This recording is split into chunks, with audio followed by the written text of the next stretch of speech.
মোৰ ছাত্ৰ-ছাত্ৰীসকল তোমালোক সকলোকে আমাৰ এই চেনেলটোলৈ পুনৰবাৰ স্বাগতম জনাইছোঁ। আজিৰ এই ভিডিঅ'টিত অসম জাতীয় বিদ্যালয়ৰ সপ্তম শ্ৰেণীৰ ছ'চিয়েল ছায়েন্সৰ লেচন নম্বৰ 1 ত্ৰয়োদশ শতিকাৰ পৰা ষোড়শ শতিকালৈ অসমত আহোমৰ শাসন এই লেচনটিৰ গোটেইখিনি প্ৰশ্নৰ উত্তৰ দিবলৈ চেষ্টা কৰিম। ভিডিঅ'টি শেষলৈকে চাই থাকিবা। প্ৰথম কুৱেশ্যনটো আছিল যে আহোমসকল কোন পথেদি অসমত প্ৰৱেশ কৰিছিল। এই প্ৰশ্নটোৰ উত্তৰ হৈছে খ্ৰীষ্টীয় 13 শতিকাৰ আগভাগত আহোমসকলে অসমৰ উত্তৰ পূব সীমান্তৰ পাটকাই পৰ্বতৰ পাংচৌগিৰি পথ পাৰ হৈ অসমত প্ৰৱেশ কৰিছিল। 2 নম্বৰ প্ৰশ্ন কোন কোন দেশক টাই জাতিৰ মানুহৰ প্ৰধান বসতিস্থল বোলা হয়। উত্তৰটো হৈছে ম্যানমাৰ, চীন আদি দেশক টাই জাতিৰ মানুহৰ প্ৰধান বসতিস্থল বুলি কোৱা হয়। 3 নম্বৰ প্ৰশ্ন ম্যানমাৰৰ কোনখন ঠাইৰ পৰা চুকাফাই অসম অভিমুখে যাত্ৰা আৰম্ভ কৰিছিল। উত্তৰটো হৈছে চুকাফাই বৰ্তমান ম্যানমাৰৰ মাউলুং নামৰ ঠাইৰ পৰা অসম অভিমুখে যাত্ৰা আৰম্ভ কৰিছিল। 4 নম্বৰ প্ৰশ্ন কিমান খ্ৰীষ্টাব্দত চুকাফাই চৰাইদেউত ৰাজধানী স্থাপন কৰি আহোম ৰাজত্বৰ পাতনি মেলিছিল। উত্তৰটো হৈছে 1253 খ্ৰীষ্টাব্দত চুকাফাই চৰাইদেউত ৰাজধানী স্থাপন কৰি আহোম ৰাজ্যৰ পাতনি মেলিছিলে। 5 নম্বৰ প্ৰশ্ন চুকাফাই অসমত ৰাজ্য স্থাপন কৰাৰ সময়ত মৰাণ আৰু বৰাহী ৰাজ্যৰ ৰজা দুজনৰ নাম লিখা। উত্তৰটো লিখিবা এনেধৰণে চুকাফাই অসমত ৰাজ্য স্থাপন কৰাৰ সময়ত মৰাণ ৰাজ্যৰ ৰজাজনৰ নাম আছিল বড়ৌচা আৰু বৰাহী ৰাজ্যৰ ৰজাজনৰ নাম আছিল ঠাকুমথা। 6 নম্বৰ প্ৰশ্নটো আছিল শাসন কাৰ্যত সহায় কৰিবলৈ চুকাফাই কি মন্ত্ৰী পদবীৰ সৃষ্টি কৰিছিল। উত্তৰটো এনেধৰণে লিখিবা শাসন কাৰ্যত সহায় কৰিবলৈ চুকাফাই বৰগোহাঁই আৰু বুঢ়াগোহাঁই নামৰ দুজন মন্ত্ৰী পদবীৰ সৃষ্টি কৰিছিল। তোমালোকক যদিহে এই পাঠটিৰ অতিৰিক্ত প্ৰশ্নৰ উত্তৰখিনি লাগে কমেণ্ট ছেকশ্যনত জনাবলৈ নাপাহৰিবা বা কোনোবাটো লেচনৰ যদি উত্তৰ পৰা নাই বা কোনোবাটো প্ৰশ্নৰ উত্তৰ নোৱাৰা কমেণ্ট ছেকশ্যনত জনাবা। মই চেষ্টা কৰিম তোমালোকৰ প্ৰশ্নসমূহৰ উত্তৰ দিবলৈ। 7 নম্বৰ প্ৰশ্নটো আছিল কিমান খ্ৰীষ্টাব্দৰ পৰা কিমান খ্ৰীষ্টাব্দলৈকে প্ৰথমবাৰৰ বাবে ৰজা নোহোৱাকৈ আহোম ৰাজ্যৰ শাসন চলিছিল। উত্তৰটো হৈছে 1374 খ্ৰীষ্টাব্দৰ পৰা 1380 খ্ৰীষ্টাব্দলৈকে প্ৰথমবাৰৰ বাবে ৰজা নোহোৱাকৈ আহোম ৰাজ্যৰ শাসন চলিছিল। 8 নম্বৰ প্ৰশ্নটো আছিল কিমান খ্ৰীষ্টাব্দত চুডাংফাই ৰাজপাটত আৰোহণ কৰিছিল। উত্তৰটো হৈছে 1397 খ্ৰীষ্টাব্দত চুডাংফাই ৰাজপাটত আৰোহণ কৰিছিলে।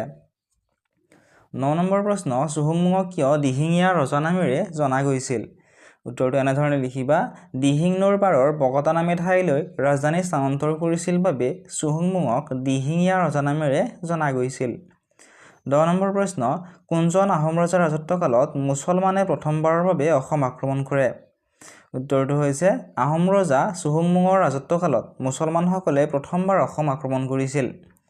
11 নম্বৰ প্ৰশ্নটো আছিল মৰাণ বৰাহী আদি জাতিৰ প্ৰতি চুকাফাই কেনেধৰণৰ মনোভাৱ গ্ৰহণ কৰিছিল লিখা। এনেধৰণে লিখিবা মৰাণ বৰাহী আদি জাতিয়ে চুকাফাৰ শ্ৰেষ্ঠত্ব মানি লৈছিল বাবে মৰাণ বৰাহী আদি জাতিৰ প্ৰতি চুকাফাই বন্ধুত্বপূৰ্ণ মনোভাৱ লৈছিল। কাৰণ চুকাফাই ভালদৰে জানিছিল যে নতুন ঠাইত ৰাজ্য স্থাপন কৰি ওচৰ চুবুৰীয়াৰ লগত সদ্ভাৱ ৰাখিলেহে নিজৰ ৰাজ্য শাসন কৰাত সুবিধা হ'ব। 12 নম্বৰ প্ৰশ্ন আছিল ৰাজ্য শাসনৰ সুবিধাৰ অৰ্থে চুহুংমুঙে কিমানটা ৰাজফৈদৰ সৃষ্টি কৰিছিল আৰু সেইবোৰ কি।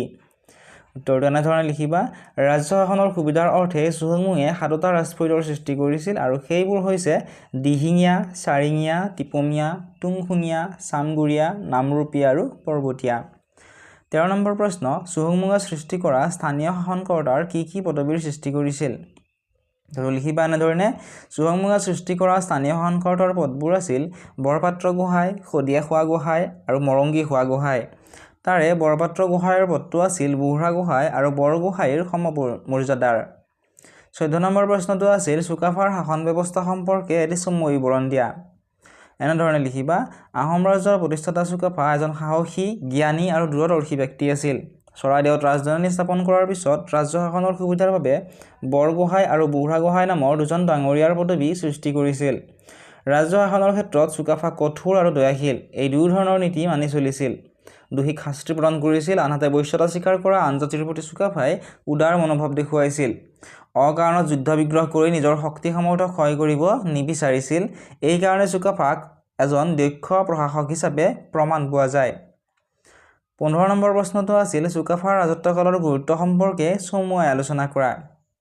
উত্তৰটো এনেধৰণে লিখিবা আহোম ৰাজবংশই প্ৰায় 600 বছৰ ধৰি অসমত ৰাজ্য শাসন কৰিছিল। চুকাফাই প্ৰতিষ্ঠা কৰা আহোম শাসনে অসমৰ ইতিহাসত এক নতুন যুগৰ সূচনা কৰিছিল। চুকাফাৰ নেতৃত্বত আহোম ৰাজ্যৰ সুদৃঢ় ভেটি স্থাপন হৈছিল। ই আহোমৰ সফল আৰু দীৰ্ঘদিনীয়া ৰাজত্বৰ এক অন্যতম কাৰণ বুলি ক'ব পাৰি। চুকাফাই অসমত পোনপ্ৰথমে বুৰঞ্জী লিখাৰ নিয়ম প্ৰৱৰ্তন কৰিছিল। বুৰঞ্জী লিখিবলৈ তেওঁ এক শ্ৰেণীৰ গুণী-জ্ঞানী লোকক বিশেষভাৱে নিযুক্তি দিছিল। এই লোকসকলে ৰজাৰ ৰাজত্বকালৰ বিষয়ে কথাবোৰ একাধিক্ৰমে লিখি গৈছিল। বুৰঞ্জী ৰচনাৰ প্ৰতি চুকাফাৰ আগ্ৰহ আৰু পৃষ্ঠপোষকতাই তেওঁৰ সময়ৰ প্ৰতি থকা সচেতনতা আৰু প্ৰজাৰ প্ৰতি থকা দায়িত্ববোধকে প্ৰমাণ কৰে। নেক্সট চমুটোকা লিখিবলৈ দিছিল। প্ৰথমটো দিছিলে তাওখামথি। তেওঁৰ বিষয়ে চমুকৈ লিখিব দিছিল। এনেধৰণে লিখিব পৰা 1380 খ্ৰীষ্টাব্দত পূৰ্বৰ ৰজা চুখাংফাৰ পুত্ৰ তাওখামথি আহোমৰ ৰজা হয়। তাওখামথিৰ দুগৰাকী ৰাণী আছিল। ডাঙৰগৰাকী ৰাণী উচ্চাকাংক্ষী আৰু ঈৰ্ষাপৰায়ণা আছিল। ৰজাৰ অনুপস্থিতিৰ সুযোগ লৈ তেওঁ ৰাজক্ষমতাৰ অপব্যৱহাৰ কৰিছিল। কথিত আছে যে ঈৰ্ষাপৰায়ণ হৈ তেওঁ সৰুগৰাকী ৰাণীক গৰ্ভৱতী অৱস্থাত ৰাজ্যৰ পৰা খেদি পঠাইছিল। ৰজাই ডাঙৰ ৰাণীৰ এনে কাৰ্যৰ বিৰুদ্ধে কোনো ব্যৱস্থা গ্ৰহণ কৰা নাছিল। এনেবোৰ কথাত অসন্তুষ্ট হৈ তাওখামথি আৰু ডাঙৰগৰাকী ৰাণীক ডাঙৰীয়াসকলে ষড়যন্ত্ৰ কৰি হত্যা কৰিছিল। নেক্সট চুডাংফাৰ বিষয়ে লিখিব দিছিল। এনেধৰণে লিখিব পৰা 1397 খ্ৰীষ্টাব্দত চুডাংফা ৰজা হয়। ব্ৰাহ্মণ পৰিয়ালত ডাঙৰ দীঘল হোৱাৰ বাবে তেওঁক বামুণী কোঁৱৰ নামেৰেও জনা যায়। চুডাংফাই শিৱসাগৰৰ ওচৰৰ দিহিং নৈৰ পাৰৰ চৰগুৱা নামে এখন ঠাইত নতুন ৰাজধানী স্থাপন কৰে। চুডাংফাৰ ৰাজত্বকালত পোনপ্ৰথমবাৰৰ বাবে আহোমসকলৰ মাজত হিন্দু ব্ৰাহ্মণ ধৰ্মৰ প্ৰভাৱ পৰে। চুকাফাৰ পিছত চুডাংফাকে আহোমৰ শক্তিশালী ৰজা বুলি ক'ব পাৰি। এইজন ৰজাৰ ৰাজত্বকালত আহোম ৰাজ্যৰ শক্তি ভালেখিনি বৃদ্ধি পাইছিল। নেক্সট প্ৰশ্নটো আছিল চুহুংমুঙৰ ৰাজত্বকালত মুছলমানৰ অসম আক্ৰমণৰ বিষয়ে এটি বিৱৰণ লিখা। এনেধৰণে লিখিবা যে ওচৰ চুবুৰীয়া ৰাজ্য আৰু জাতিসমূহৰ লগত যুদ্ধ বিগ্ৰহত ব্যস্ত হৈ থকাৰ সময়তে চুহুংমুঙে এক শক্তিশালী শত্ৰুপক্ষৰ আক্ৰমণৰ মোকাবিলা কৰিবলগীয়া হৈছিল। আলাউদ্দিনৰ পুত্ৰ নছৰত শ্বাহৰ ৰাজত্বকালতেই বৰ-উজিৰ নামৰ এজন সেনাপতিৰ নেতৃত্বত 1527 খ্ৰীষ্টাব্দত মুছলমানসকলে অসম আক্ৰমণ কৰিছিল যদিও তেওঁলোক যুদ্ধত পৰাস্ত হৈছিল। আৰু এই আক্ৰমণৰ কিছুদিনৰ পিছতে বিত মালিক নামৰ এজন সেনাপতিৰ নেতৃত্বত মুছলমানসকলে পুনৰ আহোম ৰাজ্যৰ আক্ৰমণ কৰিছিল। দুয়োপক্ষৰ মাজত হোৱা যুদ্ধত আহোমে পুনৰ জয়লাভ কৰিছিল। 1532 খ্ৰীষ্টাব্দত পুনৰ দুৰ্বক নামৰ বংগদেশৰ সেনাপতি এজনৰ নেতৃত্বত মুছলমানে আহোম ৰাজ্য আক্ৰমণ কৰে। শিঙৰি, ঘিলাধাৰী, দুইমুনিশিলা, ভৰালী নদীৰ অঞ্চল আদি ঠাইয়ে দুয়োপক্ষৰ মাজত দীৰ্ঘদিন যুদ্ধ লাগে।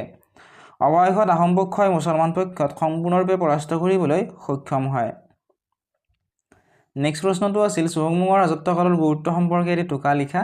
এনেধৰণে লিখিব পৰা যে চুহুংমুঙে তুৰ্বকৰ সৈন্যবাহিনীক পৰাস্ত কৰাৰ লগে লগে সমগ্ৰ ভাৰততে আহোম ৰজা আৰু ৰাজ্যৰ প্ৰতি গৌৰৱ বৃদ্ধি পায়। মুছলমানক পৰাস্ত কৰাৰ পিছত চুহুংমুঙে নগা, কছাৰী, কোচ আৰু মণিপুৰ ৰাজ্যৰ বিপক্ষেও নিজৰ শ্ৰেষ্ঠত্ব প্ৰমাণ কৰিবলৈ সক্ষম হৈছিল। চুহুংমুঙৰ ৰাজত্বকালত আহোমৰ মাজত হিন্দু ধৰ্মৰ প্ৰভাৱ বৃদ্ধি হৈছিল। তেওঁ এই হিন্দু ধৰ্ম গ্ৰহণ কৰা প্ৰথমজন আহোম ৰজা আছিল। দেশ শাসনৰ সুবিধাৰ বাবে তেওঁ বহুতো বিষয়বাবৰ সৃষ্টি কৰিছিল। তাৰ ভিতৰত বৰপত্ৰ গোহাঁই পদবীৰ কথা উল্লেখযোগ্য। চুহুংমুঙে দিহিং, চাৰিং, টিপাম আৰু তুংখং নামৰ ঠাইকেইখনত 4খন ৰাজ্য পাতিছিল আৰু সেই সৰু সৰু ৰাজ্যকেইখনৰ শাসনভাৰ তেওঁৰ 4জন পুতেকৰ হাতত দিছিল। 1497 পৰা 1539 খ্ৰীষ্টাব্দলৈকে প্ৰায় 42 বছৰ ধৰি চুহুংমুঙে আহোম ৰাজ্য শাসন কৰিছিল। তেওঁ এজন সাহসী, প্ৰজাবৎসল আৰু কূটনীতিজ্ঞ ৰজা আছিল। নগা, চুতীয়া, কছাৰী আদি স্থানীয় শক্তিসমূহক পৰাস্ত কৰি চুহুংমুঙে সমগ্ৰ উত্তৰ-পূব ভাৰতত আহোমৰ আধিপত্য প্ৰতিষ্ঠা কৰিছিল। এইখিনি আছিল আজিৰ এই ভিডিঅ'টি। যদি ভিডিঅ'টি চাই ভাল পাইছে বা উপকৃত হৈছে বুলি ভাবা ভিডিঅ'টি লাইক কৰি দিয়াৰ লগতে চেনেলটো ছাবস্ক্ৰাইব কৰি দিবলৈ নাপাহৰিব।